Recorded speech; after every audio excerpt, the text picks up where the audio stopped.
All right, Alexander, let's do another update as to what's going on in Ukraine, and you may want to give an update as to what's going on the ground from a military Well, standpoint. I mean, the big area is Seversk, but I got one question, which I think is kind of floating around with regards to all the various things around Ukraine, and that is this announcement of a counteroffensive from the defense minister, and I believe Zelensky himself has given the order for a counteroffensive, a million man army.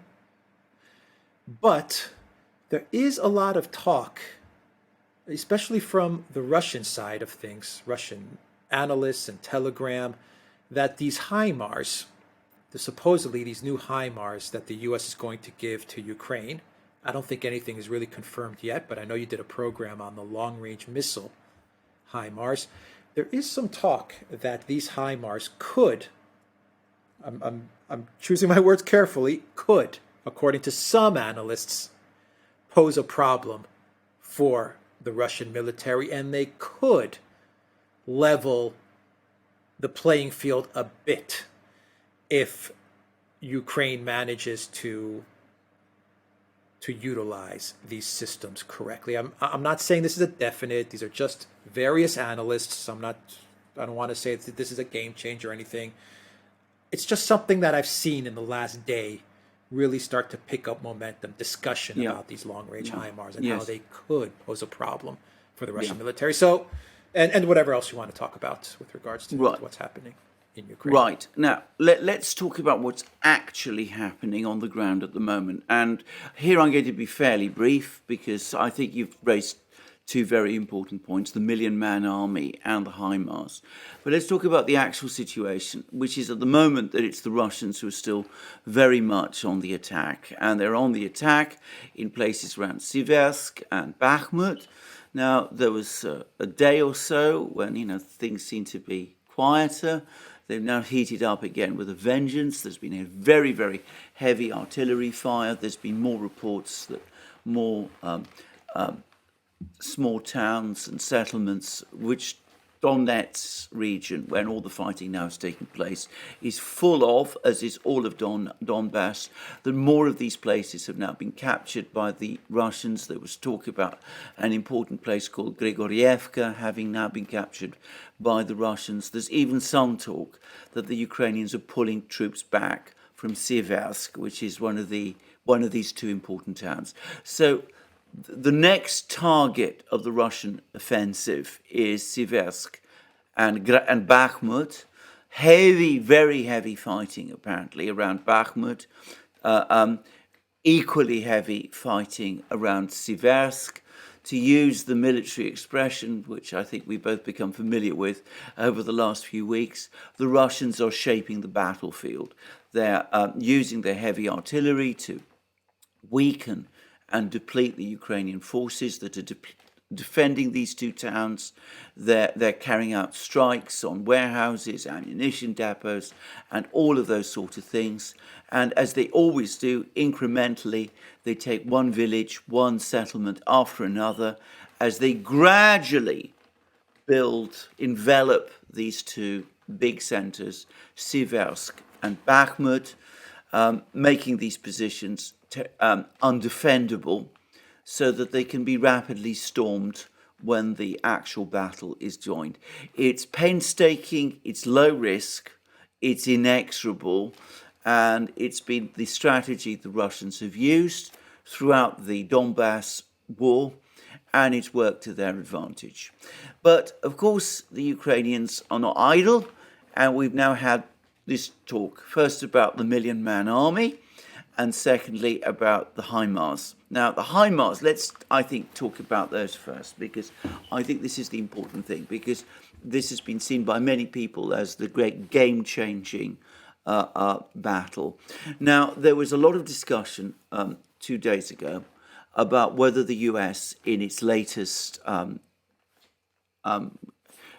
weapons, provisions to Ukraine, is going to provide Ukraine with missiles that the HIMARS system can launch and which have a range of 300 kilometers. Now, bear in mind HIMARS can launch various missiles, but the longest range one has a range of 300 kilometers. The US initially said it would not supply long-range HIMARS missiles of 300 kilometers to Ukraine, partly because Ukraine didn't need them, but also because it was worried that Ukraine would use them to launch strikes deeper into Russia itself.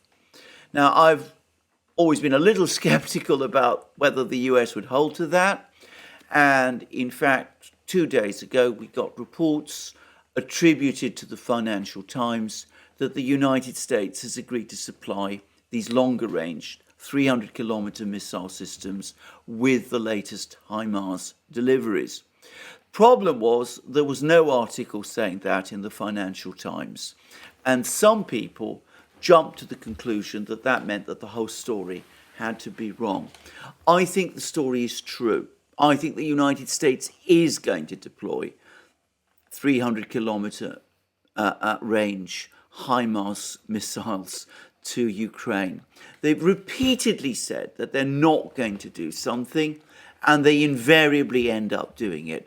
There's a lot of chatter about this on both the Russian and the Ukrainian side, and the US talked about the fact that it was going to provide long-range, high-precision systems to Ukraine.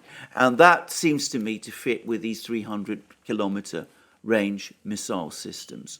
So I absolutely think they're going to provide them. I mean, I'm not absolutely confirmed, but then I'm no doubt that we will find out in a couple of days, a few weeks, that these systems have been supplied and that they are in fact operational. Now, about the HIMARS systems, the thing to understand about HIMARS is a kind of hybrid system. It works both as a multiple rocket launch system, which Ukraine had scores of, hundreds of them, and Russia has even more of. And it also acts as a mechanism for launching medium-range tactical missiles, a bit like the Russian Iskander and the Ukrainian Tochka-U. So it's a hybrid of the two. I think in terms of it operating as a multiple rocket launch system, I think that the Russians aren't afraid of that. I think that as far as they're concerned, that's no different from any other system that they have, that the Russians have, that the Ukrainians have previously had and lost. In terms of these medium range, not even medium range, but tactical range missiles, I think that is more of a problem, because it would enable Ukraine to launch missile strikes on Russian bases, ammunition depots and things like that, further behind Russian lines than has been the case for Ukraine up to now. So I think the Russians would be concerned about this. But there's 2 points I have to make. First, I am fairly sure that the more of these missiles Ukraine uses, the more the Russians will learn about them. The Russians have, as we've seen, one of the most advanced air defense systems in the world. They've successfully managed to shoot down most of the Tochka-U missiles that Ukraine has launched. The HIMARS might present more of a problem initially, but eventually I'm sure the Russian air defense system will find ways to cope with them. And besides, there's also other things you can do. You could scatter your ammunition depots, you can do all kinds of things, and you can deal with that. But the other point, and here you have to go to a long article I've just been reading in the Financial Times. The other point is that the US doesn't have a very big supply of these missiles. Apparently, along with the 12, perhaps 18 HIMARS that they've supplied to Ukraine, they've already supplied to Ukraine with a third of their stock of missiles for this system. A third. Now, that has already been confirmed by the Financial Times. Now, that's questionable how many missiles that is. I mean, that's perhaps 7,000 missiles in total. Now, that sounds like a lot, but remember, this is also a multiple rocket launch system, and multiple rocket launch systems use up missiles incredibly fast. The longer range systems, apparently the United States doesn't have that many of them. And again, even if it supplies more of them, at some point it's going to be running out of missiles that it can keep supplying to Ukraine. This has become a major problem right the way through. Ukraine is eating more and more ammunition and systems and rockets and things that the US is supplying. It's going through them far faster than the United States anticipated, or than it can itself replace.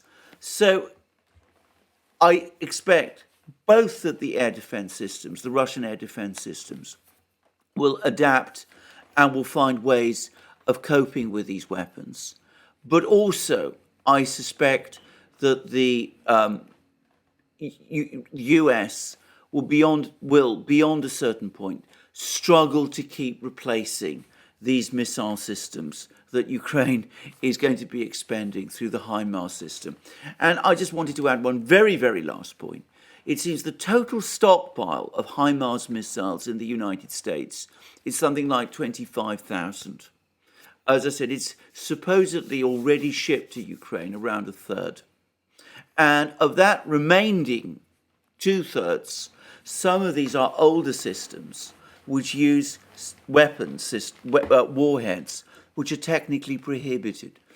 So there's some debate about whether it's even, legal, possible legally speaking, for the US to supply prohibited systems. Now, of course, I personally think they will provide legally prohibited systems, and they'll deny doing it because that's what the US always does. But you can start to see the problems. So I tend to take the view this is a problematic system for the Russians. It's more problematic, for example, than the M777 howitzers we were hearing so much about a few weeks ago, or the Caesar self-propelled guns. But it's not a game changer. The Russians, one way or another, will get on top of it. Now, about the million-man army that Ukraine is talking about, and about the advance on Kherson region and the great counteroffensive. To be straightforward about it, I think that the million-man army is largely a fantasy construct. Ukraine has been mobilizing hundreds of thousands of men, throwing lots of them into the battle. The key point is it's running out of trained manpower. Simply sending vast numbers of men into battle, ill-equipped and ill-trained, is not the way to win a modern war. Now, some Russian commentators are saying that the real reason that they're talking up this story about this million-man offensive in Kherson region is that it's done in order to deter people in Kherson region participating in the referendum to join Russia that the Russians have been talking about. Well, that may be one reason, but I think Zelensky himself has apparently told his officials that unless Ukraine starts recovering territory, including cities, then it's curtains for Ukraine, and it has to do this fast. It's got to do this before the autumn starts to close in, because beyond the autumn, it becomes all but impossible for Ukraine itself to sustain the war because of the gathering economic crisis in Ukraine, and because they're starting to worry about Western support for Ukraine. So I suspect we will see a counteroffensive, though it must be said the forces for the moment are not there, and they still don't come anywhere close to 1 million men. But I suspect we will see a counteroffensive, perhaps at the end of July, the beginning of August. And that is Ukraine's last throw. I'm sure it will fail. And at that point, the war, in a sense, will, especially if Slavyansk, Kramatorsk have fallen by that point, the war at that point will be over. Yeah. And the Russians obviously know that everyone now knows that Ukraine is Well, planning a that's the counteroffensive. I mean, that. I mean, you again. You said it wonderfully. I mean, if you're going to order, what kind of an idiot, says that they're going to order, carry out this, powerful secret master plan counteroffensive, and tells everybody about it, including the enemy. So, of course, the Russians know all about it, and they're going to be preparing for it. yeah, unless of course you want to announce this because, like you said, this is just all about publicly announcing PR. it, the media spin, Yeah. showing the collective West that you still got a fight left in you. So keep on giving us money and weapons because you see we're planning a counteroffensive. So keep the money flowing. I mean that I can see. That's why you announce something like this. But Yes. the final question is. The Duma, the Russian Duma, is going to have a meeting, I believe, on July 15th, I think. 15th. And there is speculation, once again, it's not confirmed, and I'm not saying this is what's going to happen. I've heard reports saying that this is just going to be a routine Duma, I think it's like an emergency Duma meeting, if I'm to be more precise. I'm not sure. But I've heard speculation that this is just going to be routine. I've heard that they're going to talk about certain issues with regards to Donbass. And I've heard other analysts saying that this is going to be Russia's time, given the moves that NATO and the collective West is making with the HIMARS and pumping more weapons into Ukraine and more money, that Russia will indeed, or the Duma will give the green light for some sort of declaration of war. What do you think is more true with regards to the different analysis on this Duma meeting? I incline to the second view. And I mean, bear in mind, Putin said a few days ago that Russia hadn't even started in earnest up to now. So I think that, all this talk of the Minuteman army and all of that sort of thing and the great Ukrainian counteroffensive, I think, I don't know about a declaration of war. I'm skeptical about that. But I think that this could be the moment when Russia announces some mobilization, some degree of mobilization of reservists. And I suspect this will not be so much people to be sent into the front line of the battle, but people who will be occupying territory, taking control, setting up defenses, that kind of thing. So one has to be careful, because when people talk about an emergency session of the Duma, it doesn't mean that there's a state of emergency. It merely means that it's a meeting of the Duma, which is unscheduled. But having said that, it's been trailed quite a lot. I'd be surprised if it was just to talk about some of the rather routine things that people have been talking about. It seems to me it's more likely that we'll see some big announcements there. Perhaps we'll get Putin himself coming along and giving a speech. Who knows?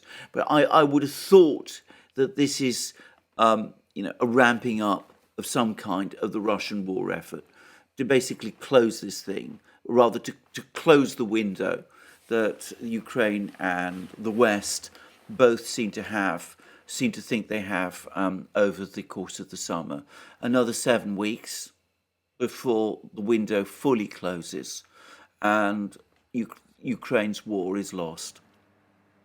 Yeah, I agree. I can definitely see something along the lines of bringing more support into the Donbass and into the south in order to administrative support, in order to solidify and organize your control in those areas, administrative control, support, construction, all of these things to just close the door on all of that area and to make sure that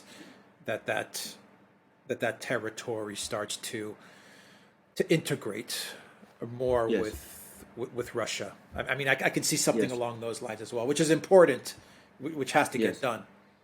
Yeah. Yes. So, yeah. Yes. I agree. I think that's exactly right. I mean, I don't think this is it's clearly not a routine meeting, and it's clearly not a scheduled meeting. So I would have thought that, it's been given quite a lot of publicity in Russia that the Duma is meeting, and I would have thought that there was a reason for that. And as I said, Putin did say that Russia hadn't even got started yet, which, in terms of the resources it's committed to this war, is probably true.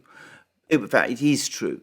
But I mean, they've only used a fraction of the resources. But I think now that we're definitely looking at a proxy war. I think that they will probably increase the commitment, deploy more forces, start taking more steps to bring this war to an end. A victorious, from their point of view, a victorious end. All right, we'll wait until the 15th. Until then, let's end this video and go to the Duran shop. 10% off. Use the code GOODDAY and check us out on locals, theduran.locals.com. Take care.